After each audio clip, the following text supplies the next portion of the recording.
sejarah adalah cerita, dan seperti semua cerita, ia bisa diubah, disunting, bahkan diputarbalikkan. Yang tersisa kemudian adalah narasi yang rapih dan mudah dicerna, meskipun kehilangan sebagian kebenaran.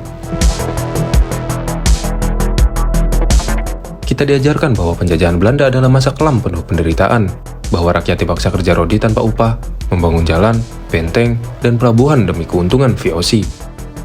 Semua penderitaan itu katanya murni berasal dari keserakahan bangsa asing. Namun, jika kita mau membuka lembaran arsip lama dan bukan hanya buku pelajaran, muncullah fakta yang lebih rumit, seperti laporan Dagregister Batavia 1720-1740 dan catatan Residen Priangan menunjukkan bahwa pengerahan tenaga kerja sering dilakukan lewat perantara pejabat lokal. Dalam beberapa kasus, keuntungan dari proyek ini tidak hanya mengalir ke kas VOC, tapi juga ke kantong pejabat setempat. Catatan sejarawan Peter Carey dalam Kuasa Ramalan 2011 menyebutkan bahwa struktur kekuasaan lokal pada masa VOC seringkali dimanfaatkan untuk kepentingan pribadi pejabat pribumi. Mereka berada di posisi yang unik, yaitu menjadi penghubung antara rakyat dan kekuasaan kolonial, sekaligus memanfaatkan posisi untuk memperbesar pengaruh dan kekayaan pribadi. Bersama Ruang Retrospektif, kita akan membahas VOC.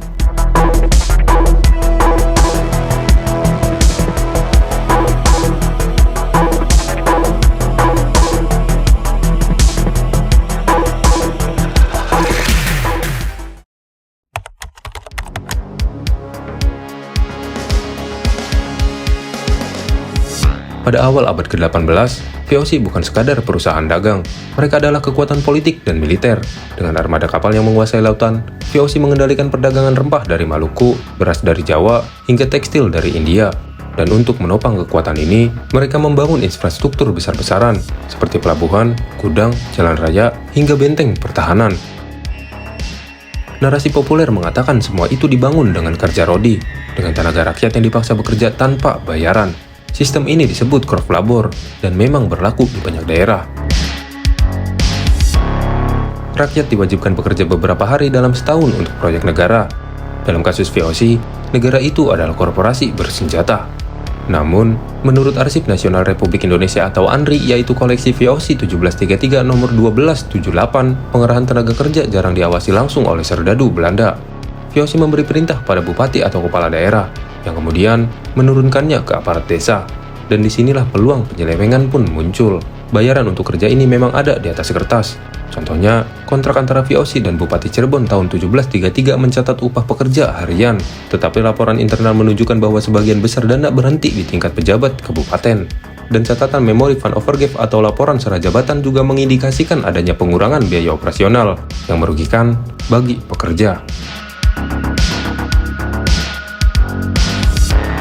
Sejarawan Wycliffe dalam A History of Modern Indonesia tahun 2001 menegaskan bahwa penindasan kolonial sering diperparah oleh praktik korupsi dan pemerasan di tingkat lokal.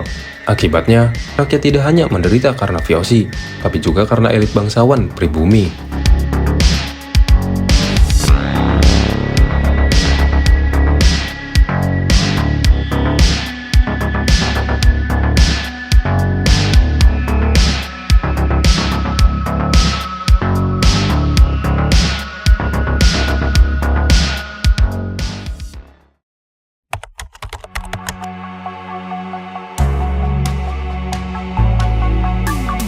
VOC seperti korporasi, yaitu fokus pada sebuah keuntungan.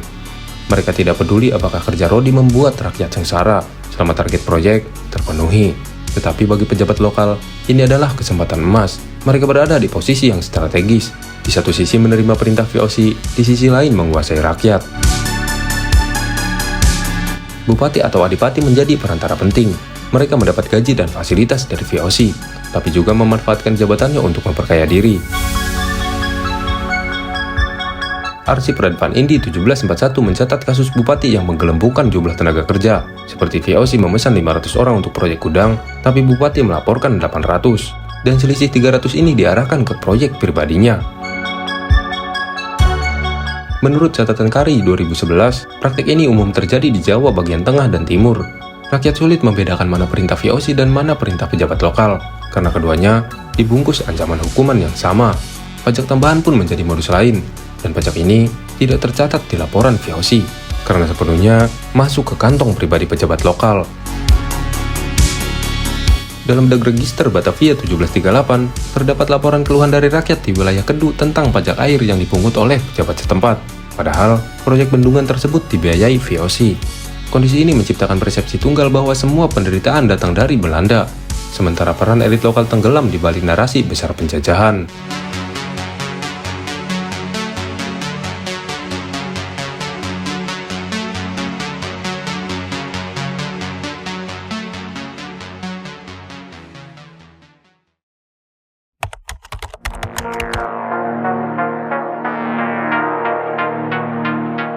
Jalan raya yang dibangun pada masa VOC seringkali disebut sebagai jalan kolonial, dan memang sebagian besar dipakai untuk mengangkut rempah dan hasil bumi ke pelabuhan.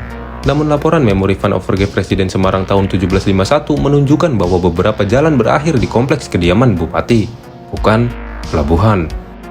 Benteng pun serupa. Benteng yang diklaim untuk melawan bajak laut kadang mengelilingi rumah pejabat lokal, lengkap dengan gudang dan kebun pribadi di dalamnya. Catatan arsip VOC di Ambon 1754 bahkan menyebut benteng kecil dibangun atas permintaan bangsawan setempat dengan tenaga kerja rakyat, namun tanpa kontribusi dana dari bangsawan tersebut. Bahkan, lumbung padi rakyat di beberapa daerah juga disita untuk kepentingan VOC. Namun proses penyitaan sering dilakukan aparat lokal, lalu hasilnya dijual di pasar oleh keluarga pejabat. Ini tercatat dalam laporan pengawas gudang di Cirebon tahun 1745. Bagi rakyat, infrastruktur megah ini jarang membawa manfaat langsung. Jalan dan benteng bukan milik publik, melainkan simbol kekuasaan, dan kekuasaan itu sering bersekutu antara pejabat lokal dan VOC.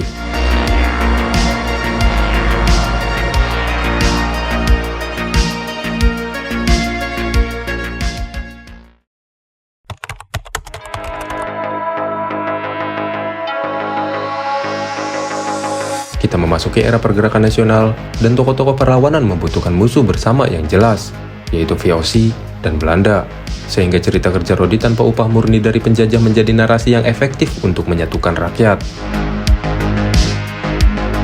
Namun menurut sejarawan Ong Hopkam dalam runtuhnya Hindia Belanda 1987, bagian tentang keterlibatan pejabat pribumi mulai dihapus dari buku pelajaran.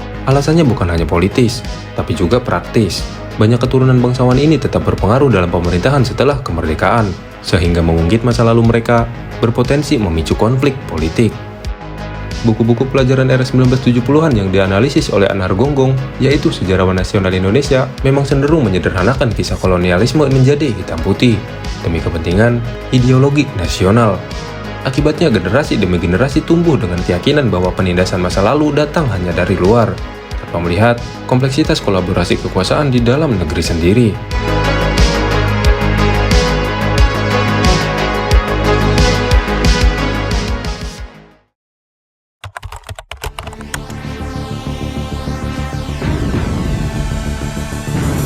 Hingga hari ini, beberapa infrastruktur peninggalan VOC masih berdiri. Sebagian menjadi objek wisata sejarah, sebagian lain masih digunakan. Namun, warisan yang lebih sulit dilihat adalah pola kekuasaan yang vertikal dan minim transparansi. Kebiasaan memanfaatkan jabatan untuk keuntungan pribadi yang sudah ada sejak masa VOC tetap muncul dalam berbagai bentuk korupsi modern. Catatan Reclef 2001 menegaskan bahwa sejarah ini penting dipahami bukan hanya untuk mengenang penderitaan, tetapi untuk mengenali pola lama yang muncul kembali di masa kini.